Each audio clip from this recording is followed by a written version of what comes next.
দর্শক, সালাম স্টিল ভোটের গাড়ি নিয়ে এই মুহূর্তে নারায়ণগঞ্জের ফতুল্লার কাশীপুরে আছেন সহকর্মী মনির হোসেন তপু। তিনি জানাচ্ছেন সেখানকার নির্বাচনী প্রচারণার খবর।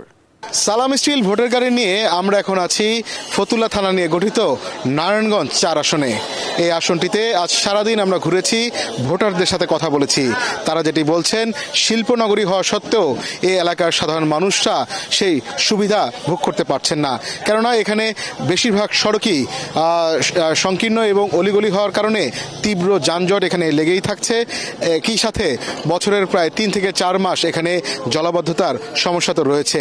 এখন পর্যন্ত বিএনপি থেকে এখানে কোনো প্রার্থী ঘোষণা করা হয়নি। ভূমিকম্প সহনীয় মোস্ট ডিউরেবল দেশের প্রথম থার্মেক্স রড সালাম স্টিল। সালাম স্টিল বোঝে ডিউরেবিলিটি। সালাম স্টিল মোস্ট ডিউরেবল স্টিল। তবে এখানে বিএনপির একজন কার্যনির্বাহী কমিটির সদস্য মোহাম্মদ আলী, তিনি এখানে তার নির্বাচনী যে প্রচার প্রচারণা সেই ধানের শীষের পক্ষে তিনি কাজ করছেন। তবে এখানে সাধারণ মানুষ অনেকে বলছেন যে এখান থেকে হয়তোবা যে বিএনপির যে জোট রয়েছে সেই জোট থেকেও এখানে হয়তোবা প্রার্থী ঘোষণা করতে পারে। তবে সেজন্য এখানকার যারা বাসিন্দা যারা রয়েছেন, যারা ভোটার রয়েছেন, তাদের হয়তো আরো কয়েকদিন হয়তো অপেক্ষা করতে হবে।